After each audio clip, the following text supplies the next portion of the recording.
सृष्टि का परम तत्व है कर्म, इसीलिए जीवन में कर्म अनिवार्य है। कोई चाहकर भी इस भागवत विधान से बच नहीं सकता। जिस प्रकार कर्म का त्याग संभव नहीं, उसी प्रकार कर्म फल को भोगना भी अनिवार्य है। कर्म और कर्म फल से आज तक कोई भी नहीं बच पाया है। स्वयं भगवान को भी इस मर्यादा का पालन करना पड़ता है। जब कर्म अनिवार्य है तो फिर इससे बचने व भागने की अपेक्षा इसे स्वीकार करना ज्यादा श्रेष्ठ होगा। गीता में भगवान कृष्ण ने कर्तव्य कर्म को ही श्रेष्ठतम कर्म कहा है। मनुष्य अपने कर्तव्य कर्म से मुख तो मोड़ सकता है, परंतु कर्मों के फल से नहीं बच सकता। हमने जो कर्म किए हैं, हमें उनके फल को तो भोगना ही पड़ता है। जब कर्म करना अनिवार्य ही है तो क्यों न अपने समय व शक्ति का उपयोग ऐसे कर्म में लगाएं जो श्रेष्ठतम हो, जिसके माध्यम से हमारा संपूर्ण विकास हो। हर व्यक्ति एक निश्चित समय अवधि लेकर जन्म लेता है और उसे इसी समय अवधि में अपना कार्य पूरा करना होता है। हर क्षण बहते पानी की तरह हमारे हाथ से निकलता जा रहा है। अच्छा तो यही है कि हम अपने इस जीवन को कर्तव्य कर्म में लगाएं। कर्तव्य कर्म करने में एक लाभ यह है कि इसको करने से व्यक्ति को शांति और संतोष रूपी अनुदान तो मिलते ही हैं, साथ ही कर्म फल के बंधन से मुक्त हो जाने पर परम पद की भी प्राप्ति होती है। स्वामी विवेकानंद कहते हैं कि कर्म योग का तत्व समझने के लिए यह जान लेना आवश्यक है कि कर्तव्य क्या है। यदि मुझे कोई काम करना है तो पहले मुझे ये जान लेना चाहिए कि ये मेरा कर्तव्य है और तभी मैं उसे कर सकता हूँ। विभिन्न जातियों में, विभिन्न देशों में इस कर्तव्य के संदर्भ में भिन्न भिन्न धारणाएं हैं। जीवन में अवस्था, काल एवं जाति के भेद से कर्तव्य के संबंध में धारणाएं भी बहुविध हैं। अन्यान्य सार्वभौमिक भाव सूचक शब्दों की तरह कर्तव्य शब्द की भी ठीक ठीक व्याख्या कर पाना अत्यंत कठिन है। कर्तव्य के संबंध में सर्वत्र साधारण धारणा यही देखी जाती है कि सत्पुरुष अपने विवेक के अनुसार कर्म किया करते हैं, परंतु वह क्या है जिससे एक कर्म कर्तव्य बन जाता है? साधारणतया यदि एक मनुष्य सड़क पर जाकर किसी दूसरे मनुष्य को बंदूक से गोली मारकर मार डाले तो निश्चित ही उसे यह सोचकर दुख होगा कि कर्तव्य भ्रष्ट हो, उसने अनुचित कार्य कर डाला है। परंतु यदि वही मनुष्य एक फौज में सिपाही की हैसियत से एक नहीं बल्कि 20 शत्रुओं को भी मार डाले तो उसका यह कर्म कर्तव्य कर्म के रूप में गिना जाएगा। जैसे भगवान कृष्ण अर्जुन को गीता में कौरवों का वध करने का आदेश उसके कर्तव्य कर्म के आधार पर देते हैं, परंतु साधारण परिस्थितियों में वही कर्म हिंसा के रूप में माना जा सकता है। अतएव केवल बाह्य कार्यों के आधार पर कर्तव्य की व्याख्या करना नितांत असंभव है, किंतु आंतरिक दृष्टिकोण से कर्तव्य की व्याख्या हो सकती है। यदि किसी कर्म द्वारा हम भगवान की ओर बढ़ते हैं तो वह एक सत्कर्म है और वह हमारा कर्तव्य है, परंतु जिस कर्म द्वारा हम पतित होते हैं वह हमारा कर्तव्य नहीं हो सकता।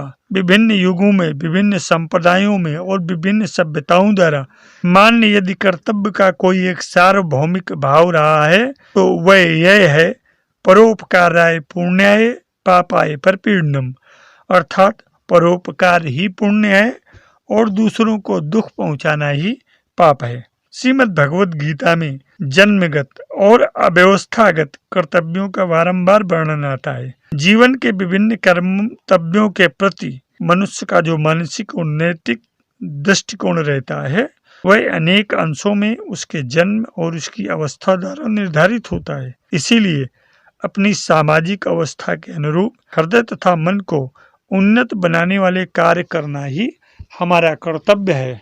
हमें जो एक बात विशेष रूप से ध्यान में रखनी चाहिए वह यह कि हम दूसरों के रीति रिवाजों को अपने रीति रिवाज के मापदंड से न जांचें। यह हमें विशेष रूप से जान लेना चाहिए कि हमारी धारणा के अनुसार सारा संसार नहीं चल सकता। हमें ही सारे संसार के साथ मिलजुल कर चलना होगा। सारा संसार कभी भी हमारे भावों के अनुकूल नहीं हो सकता। इस प्रकार स्पष्ट है कि देश, काल, पात्र के अनुसार हमारे कर्तव्य कितने बदल जाते हैं और सबसे श्रेष्ठ कर्म तो ये है कि जिस विशिष्ट समय पर हमारा जो कर्तव्य हो उसी को हम भली भांति निभाएं पहले तो हमें जन्म से प्राप्त कर्तव्य को करना चाहिए और उसे कर चुकने के बाद सामाजिक जीवन में हमारे पद के अनुसार जो कर्तव्य हो उसे संपन्न करना चाहिए। प्रत्येक व्यक्ति जीवन में किसी न किसी अवस्था में अवस्थित है, उसके लिए पहले उसी अवस्थानुयायी कर्म को करना आवश्यक है।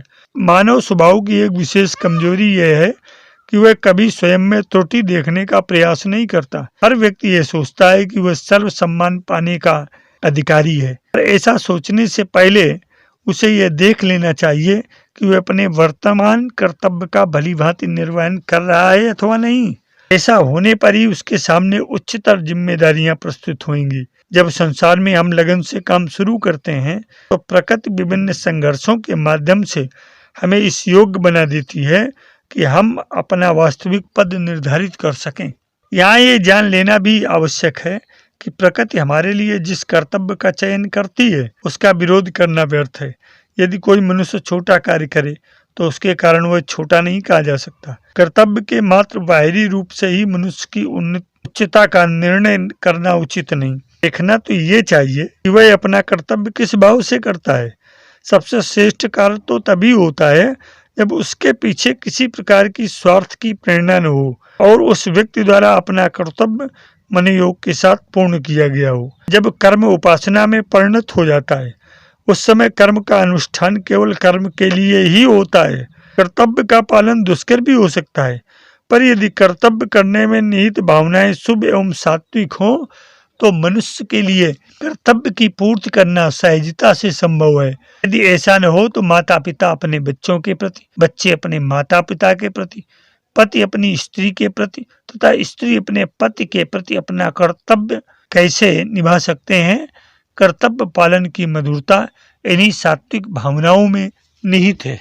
हमारी उन्नति का एकमात्र उपाय यह है कि हम पहले वह कर्तव्य करें जो काल द्वारा हमारे सम्मुख प्रस्तुत कर दिया गया है और इस प्रकार धीरे धीरे शक्ति संचय करते हुए हम सर्वोच्च अवस्था को प्राप्त कर सकते हैं। किसी भी कर्म को घृणा की दृष्टि से नहीं देखना चाहिए। केवल मनुष्य के कर्म का रूप देखकर उसकी उच्चता नीचता का विचार करने की अपेक्षा ये देखना होगा कि वह उसका पालन किस ढंग से करता है। कार्य करने की उसकी शक्ति, ढंग और भाव से ही उसकी जांच की जानी चाहिए। शास्त्रों में एक कथा आती है। एक तरुण सन्यासी किसी वन में गया। वहां उसने दीर्घ काल तक ध्यान, भजन तथा योगाभ्यास किया। अनेक वर्षों की कठिन तपस्या के बाद एक दिन जब वह एक वृक्ष के नीचे बैठा था तो उसके ऊपर वृक्ष से कुछ सूखी पत्तियां आ गिरी। उसने ऊपर निगाह उठाई तो देखा एक कौवा और एक बगुला पेड़ पर लड़ रहे हैं। ये देखकर सन्यासी को बहुत क्रोध आया। उसने कहा, ये क्या, तुम्हारा इतना साहस कि तुम ये सूखी पत्तियां मेरे सिर पर फेंको।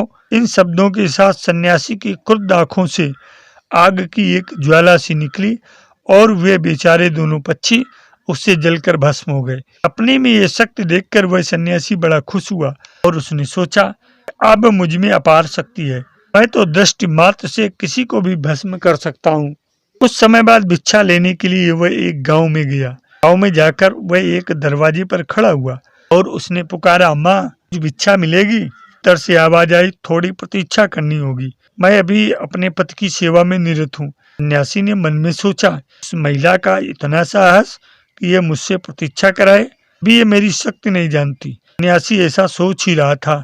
भीतर से फिर एक आवाज आई, बेटा, अपने को इतना बड़ा मत समझ, मैं कोई पक्षी नहीं हूँ जो तेरे देखने मात्र से भस्म हो जाऊं।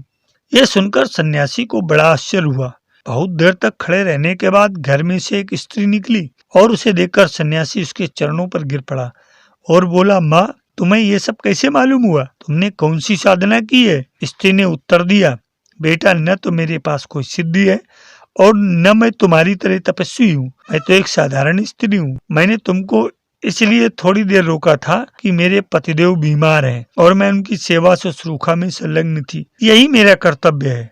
सारे जीवन भर मैं इसी बात का प्रयत्न करती रही हूँ कि मैं अपना कर्तव्य पूर्ण रूप से निभाऊं। जब मैं अविवाहित थी तब मैंने अपने माता पिता के प्रति कन्या का कर्तव्य पूर्ण किया और अब जब मेरा विवाह हो गया है तो मैं अपने पतिदेव के प्रति पत्नी होने के कर्तव्य का पालन करती हूँ। बस यही मेरी साधना है। अपना कर्तव्य करने से ही मेरे दिव्य चक्षु खुल गए हैं, जिससे मैंने तुम्हारे विचारों को जान लिया और मुझे इस बात का भी पता चल गया कि तुमने वन में क्या किया है। यदि तुम्हें इससे भी कुछ उच्चतर तत्व जानने की इच्छा है तो बाजार में जाओ, वहां तुम्हें एक व्याध मिलेगा। पहले तो सन्यासी ने सोचा एक व्याध भला क्या ज्ञान दे सकता है, परंतु उसने अभी जो घटना देखी थी उससे उसकी उत्सुकता और भी बढ़ गई थी। अतः वह बाजार को प्रस्थान कर गया। जब वह बाजार में पहुंचा तो उसने दूर से एक व्याध को बाजार में बैठे हुए और मांस काटते हुए देखा। लोगों से सौदा कर रहा था। सन्यासी ने मन ही मन सोचा, हे प्रभु, क्या यही वह व्यक्ति है जिससे मुझे ज्ञान मिलेगा? देखने में तो ये बहुत नीच प्रवृत्ति का लगता है। इतने में व्याध ने सन्यासी की ओर देखा और कहा, महाराज, यहाँ पर भी आपको थोड़ी प्रतीक्षा करनी होगी, ठीक वैसे ही जैसे उस पतिव्रता महिला के यहाँ करनी पड़ी थी। मैं जरा अपना काम समाप्त कर लूं।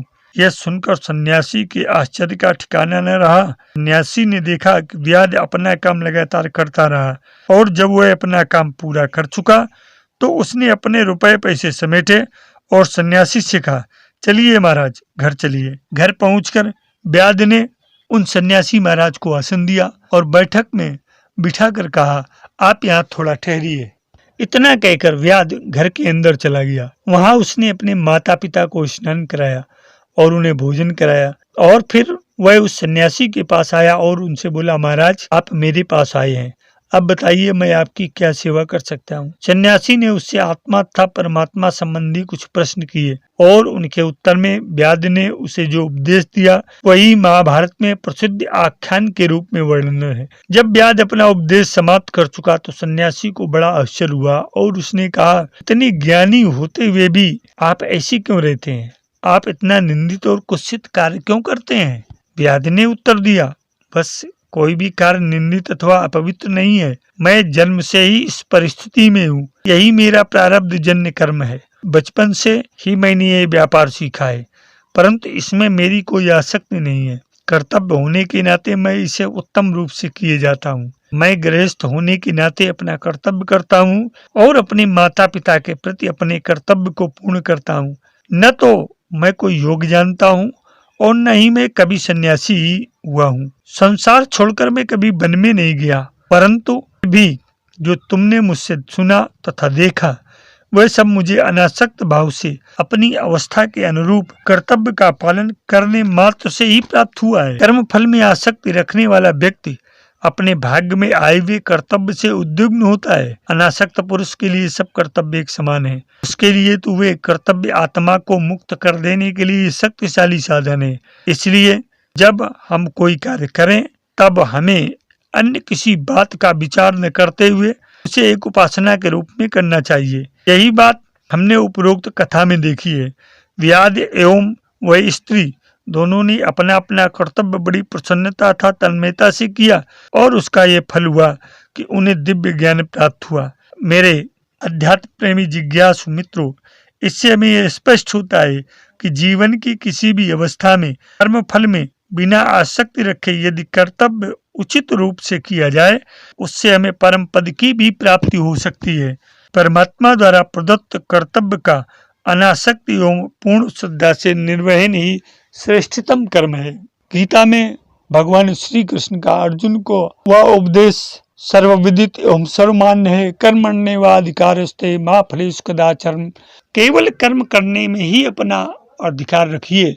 कर्म जो आपके लिए आवश्यक कर्तव्य है, आप कर्म के फल में आसक्ति न रखें। तो मेरे प्यारे मित्रों, शायद कर्तव्य और कर्म की इस व्याख्या से आप अवश्य सहमत होंगे और इसे अपने जीवन में भी उतारेंगे, जिसका सुपरिणाम भी आपको प्राप्त होगा, जैसा कि आपने उस कथा के माध्यम से देखा। आशा है ये व्याख्या और कहानी आपको पसंद आएगी। इसको लाइक, शेयर, सब्सक्राइब एवं कमेंट अवश्य करें। सफल जीवन की यात्रा की संग में राजन आचार्य का सप्रेम अभिवादन।